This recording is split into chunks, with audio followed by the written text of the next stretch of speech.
Okay, well, where the spectrum comes in really handy is talking about scales.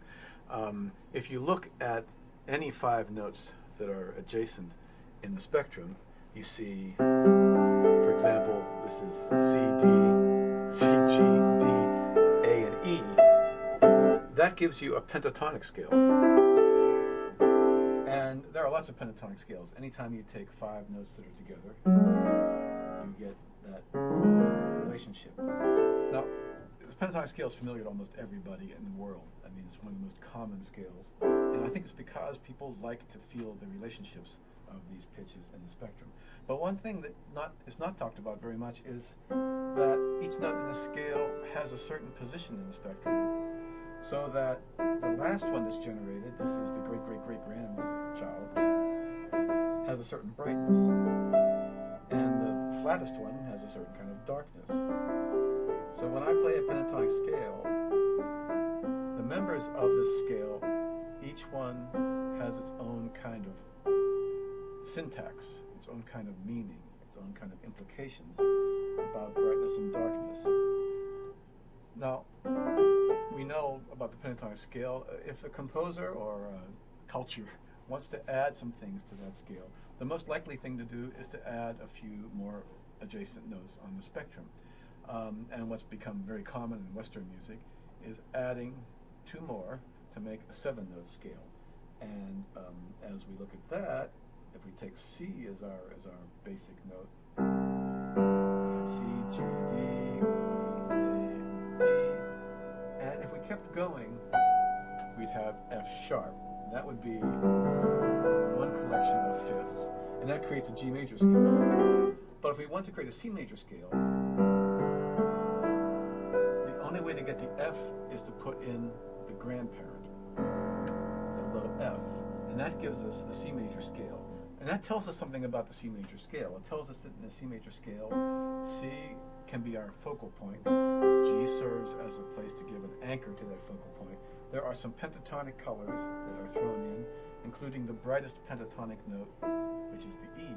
But then we have this extra note added, which goes outside the pentatonic scale and adds a great deal of brightness to the scale. A note that really is so out of orbit that it tends to want to resolve. Well, there's one thing left, and that is the grandparent, and that's the F. It's a note that sort of wants to take over and be the boss because it's the generator of all these other notes. But that's what makes Western music built on the Ionian mode so interesting, is that it uses not the flattest note, but the second flattest note to build a scale. And then the fourth degree of a major scale has that extreme flatness, that extreme tendency to want to resolve.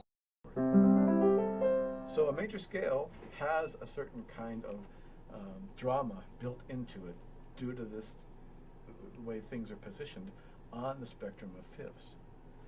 Now we can jump from that to a more color-oriented way of looking at this collection of seven notes that create what we call a major scale or our key signature system. And that's to choose some other note than the second from the flattest as tonic. When composers do this, or when cultures do this, we identify those by calling them modes. And a wonderful thing happens when you start looking at these modes in terms of these colors provided by the spectrum of fifths. I'm going to use only white notes for a while because that's one particular collection. This could happen with any collection, and I think I'll have some time to show that to you later. But let's say we take only white notes, but instead of using C as our perspective, as our point of view, we make a new perspective. One way to do that is to play a pedal tone. If I play lots of F and convince you that F is where you're standing, now you're hearing all these pitches in the relationship to F, which includes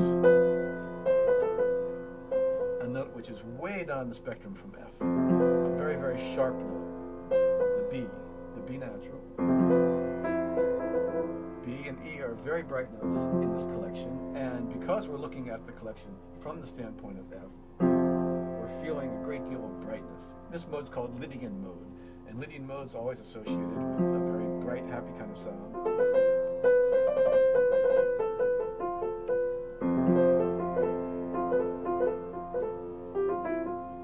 Now, what I'm going to do is keep moving my point of view through the spectrum and get flatter and flatter with my, or rather sharper and sharper with my point of view. As my point of view gets sharper, the notes get correspondingly flatter. I'll have to show that. But whenever I go from F to C, now I have what we discussed before, one dark note, one flat note in the collection. And this is a nice situation because it gives us something very flat as the grandparent and something very sharp way down the genealogy chart. A very familiar sound. I can keep playing white keys though and add G as my point of view. Now, if I can convince you that you're sitting on G and you're looking at all these notes, suddenly you have two, a grandparent and a great-grandparent, that are looking at you from the flat side.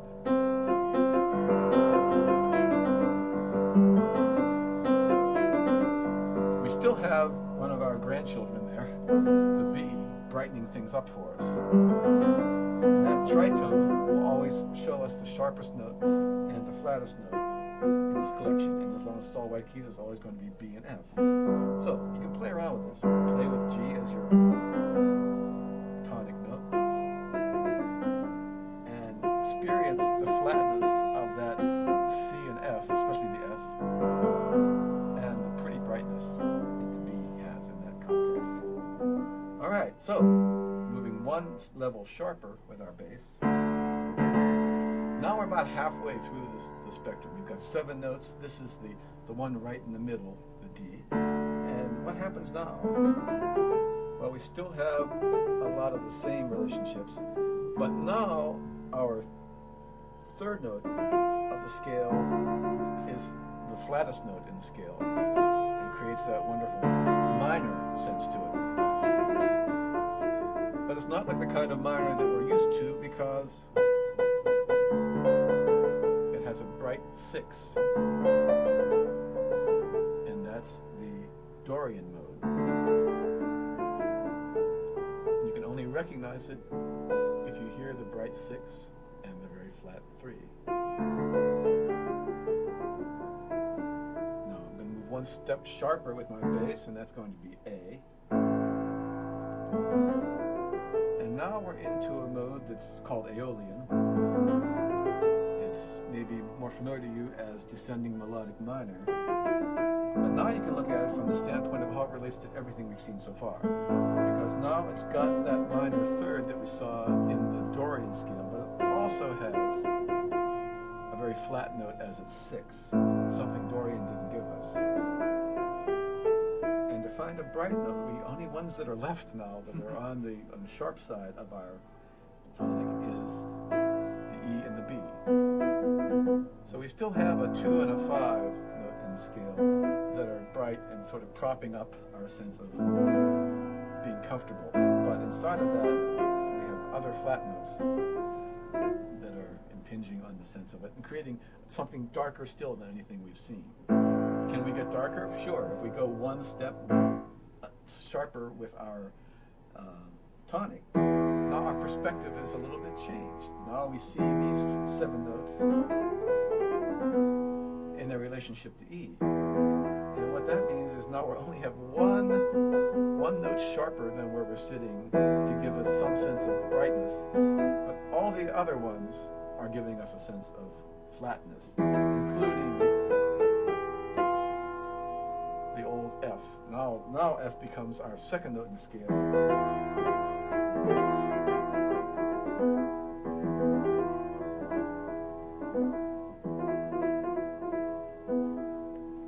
Well, we only have one more step to go, and that's to B as our tonic note, the pedal tone.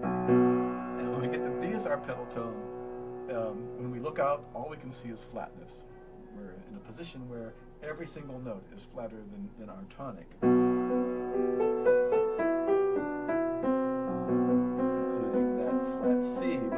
the flattest note in this collection is the F. So we no longer have a dominant. We have nothing on our right side. Everything is to the left side, to the flat side of us. So I hope you're feeling some real change of color being created. And not by the notes that I'm using, but by the relationships of the notes that I'm using to a reference point. And that's how modes work. I can show one further thing, and that's I can do the exact same process, except instead of changing my bass note, I can change the collection. I can start out with F again. Then I can start adding flats to it. So I start with Lydian. That's the one with the very bright 4. As you know, and you go through the key signatures in a circle of fifths, you keep adding flats. If I add a B flat, now I have a flat side note, a parent, a grandparent to my parent note, and then a bright leading tone. As I add flats, things get darker. Now I have a flat 7 to go along with my flat 4, and the A becomes the sharpest note in the scale. And if I add one more flat in the key signature, you know that's going to be A flat.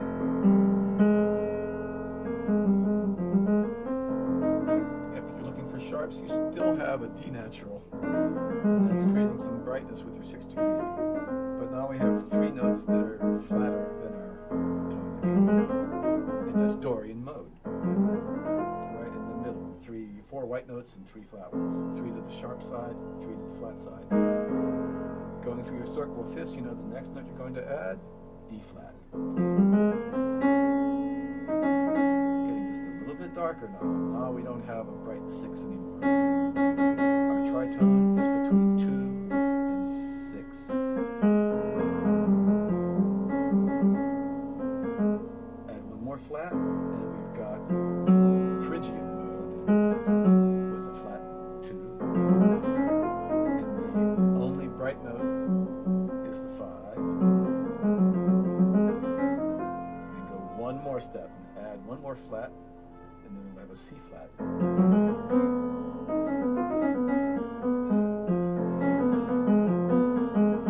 And that's that Locrian mode, the one that sounded so funky when we had B as our tonic in white keys. So what's making these modes sound the way they are is the relationships of a diatonic set, a set of 7 pitches that are related adjacently in the spectrum of fifths, and our sense of the color is being modulated by our point of view, which can be created by the note we start on, the note we hold on to, the note we put in the brass to hold on to, anything that makes a note important, and then our sense of color is related to that.